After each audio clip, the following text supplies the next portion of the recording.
ఈ ఒక్క మాటతోనే మొదలుపెడదాం. ఈ మాట అన్నది అక్కడ జరిగిన దారుణాన్ని కళ్లారా చూసిన ఒక ప్రత్యక్ష సాక్షి. ఒక ఫుడ్ డెలివరీ కోసం ఒక మనిషి ప్రాణం పణంగా పెట్టాలా? అసలు ఏం జరిగింది? ఎందుకు ఈ పరిస్థితొచ్చింది? ఈ విశ్లేషణలో లోతుగా చూద్దాం. ఈరోజు మనం చూడబోయే కథ ఇదే. ఒక పక్క మనకు కావలసినవన్నీ ఒక క్లిక్తో వచ్చేస్తున్నాయి. దాన్ని మనం సౌకర్యం అనుకుంటున్నాం. కాని ఇంకో పక్క ఆ సౌకర్యం వెనుక ఉన్న వాస్తవాలు చాలా కఠినంగా ఉంటాయి. ఈ రెండింటి మధ్య జరిగిన ఓ పెద్ద సంఘర్షణే ఇది. సరే, ముందుగా ఆ 4 సెకండ్ల వీడియో దగ్గరికి వెళ్దాం. సోషల్ మీడియాలో వైరలైన వీడియో అది. కానీ దాన్ని మనం కేవలం ఒక యాక్సిడెంట్లాగా చూడొద్దు. దాని ఒక సాక్ష్యంలాగా, ఒక ఫోరెన్సిక్ ఎక్స్పర్ట్లా ప్రతి క్షణాన్ని విడమరిచి చూద్దాం, అసలేం జరిగిందో తెలుసుకోవడానికి. ఒక్కసారి ఈ టైం లైన్ను గమనించండి.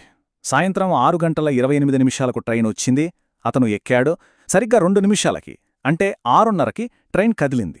కాని అతనికి తెలీదు, మరో 15 సెకండ్లకి, అంటే 6:30కి 15కి కదులుతున్న ట్రైన్ నుంచి కింద పడిపోయాడు. అంటే చూడండి, కేవలం 135 సెకండ్లలో ఒక మామూలు డెలివరీ ప్రాణాల మీదకొచ్చినంత పనైంది. ఇంత వేగంగా పరిస్థితి ఎలా చీదాటిపోయింది? ఇక్కడే అసలు ట్విస్ట్. ఒక పక్క స్విగ్గీ ఏమో అతనికే గాయాలు కాలేదు, క్షేమంగా ఉన్నాడు అని ఒక అఫీషియల్ స్టేట్మెంట్ ఇచ్చింది. కాని మరోపక్క అక్కడ కళ్లారా చూసినవాళ్లు, స్థానిక ఎమ్మెల్యే కూడా కాదు, అతనికి చాలా గాయాలయ్యాయి అని చెప్పారు. ఇప్పుడు చెప్పండి, ఈ రెండింట్లో ఏది నిజం? ఈ తేడా మనకేం చెప్తోంది? సరే, జరిగిన ప్రమాదం గురించి చూశాం. కానీ ఆ డెలివరీ ఏజెంటును అంత పెద్ద రిస్క్ తీసుకునేలా చేసింది ఏంటి? అసలు కారణమేంటి? అది ఒకే ఒక్క నంబర్, 120.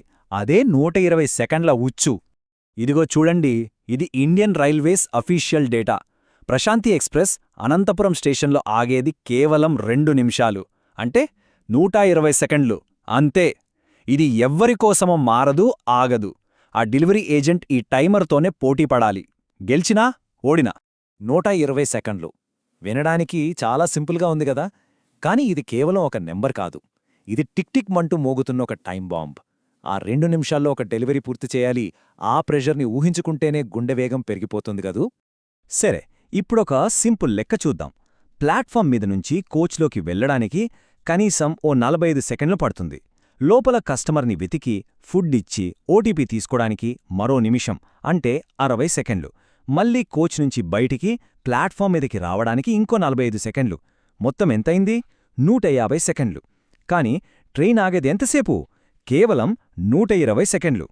అంటే ఈ లెక్క ప్రకారం ఈ పనిని సేఫ్గా చేయడం మొదటి నుంచే అసాధ్యం.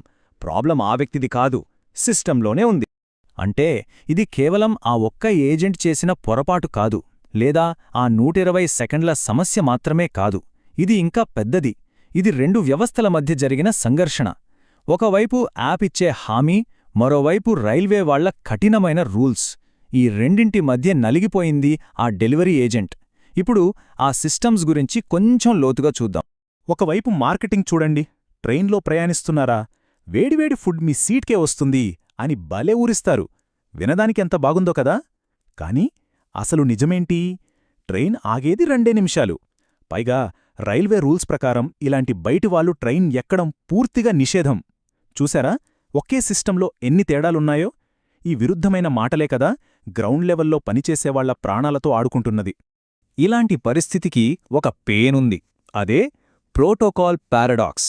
అంటే ఏంటంటే, కంపెనీ టార్గెట్ రీచ్ అవ్వాలంటే అదే కంపెనీ పెట్టిన సేఫ్టీ రూల్స్ని బ్రేక్ చెయ్యాలి. తప్పదు. ఒక రకంగా చెప్పాలంటే రూల్స్ పాటించడం అసాధ్యం, కాని పని మాత్రం జరగాలి. ఈ సంఘటన వెనుక ఉన్న అసలు సిస్టమ్ ప్రాబ్లం ఇదే. ఇప్పటిదాకా మనం సిస్టమ్స్ గురించి, రూల్స్ గురించి మాట్లాడుకున్నాం.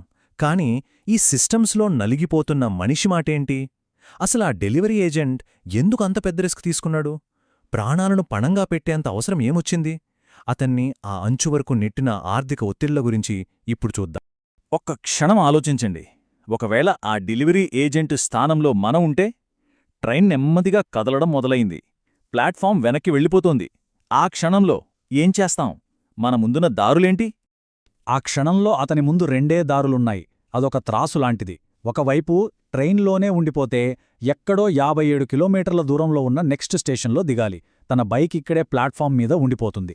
ఆ రోజు సంపాదన మొత్తం పోతుంది. పైగా కంపెనీ ఫైన్ వేసే ప్రమాదం ఉంది. మరోవైపు కదులుతున్న ట్రైన్ నుంచి దూకేయడం. ప్రాణాలకు చాలా ప్రమాదం, కానీ బైక్ దక్కుతుంది, పని కంటిన్యూ చేయొచ్చు, ఫైన్ నుంచి తప్పించుకోవచ్చు. చూశారా, ఈ అర్థం లేని సిస్టంలో తన ప్రాణాలను రిస్క్లో పెట్టడమే అతనికి లాభంగా కనిపించింది. ఎంత దారుణమైన పరిస్థితి! సహజంగానే ఈ సంఘటన తర్వాత ఆన్లైన్లో పెద్ద డిబేటే జరిగింది. మరి జనాలు ఎవరిని తప్పుపట్టారు? ఈ చార్ట్ చూస్తే మనకొక ఐడియా వస్తుంది. చాలామంది వేలెత్తి చూపింది సిస్టమ్ వైపే, అంటే స్విగ్గీ, ఐఆర్సీటీసీల వైపు. కొంతమంది మాత్రం కస్టమర్లదే తప్పు అన్నారు. కానీ ఇక్కడ గమనించాల్సిన విషయమేంటంటే, దాదాపు ప్రతి ఒక్కరూ ఆ డెలివరీ ఏజెంట్ పట్ల సానుభూతినే చూపించారు.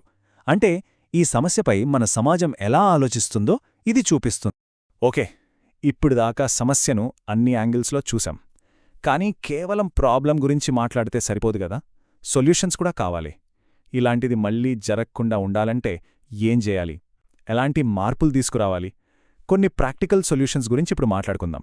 మొట్టమొదటగా స్విగ్గీ, జొమాటో లాంటి యాప్స్ ఏం చేయొచ్చు? ఇవి చాలా సింపుల్ టెక్నికల్ మార్పులు. నంబర్ 1, ఏదైనా ట్రైన్ ఒక స్టేషన్లో 5 నిమిషాల కన్నా తక్కువసేపు ఆగితే ఆటోమేటిక్గా ఆ ట్రైన్కి డెలివరీ ఆప్షన్ డిజేబుల్ అయిపోవాలి. సింపుల్. నంబర్ 2, ట్రైన్ కదలడం స్టార్ట్ అయిన సెకండ్లో డెలివరీ ఏజెంట్ యాప్లో ఒక పెద్ద అలర్ట్ రావాలి, delivery cancelled, get off safely అని. నంబర్ 3, ఇలాంటి హై రిస్క్ డెలివరీల విషయంలో ఇన్సూరెన్స్ రూల్స్ని సింపుల్గా మార్చాలి. అయితే ఇది కేవలం యాప్ల బాధ్యత మాత్రమే కాదు.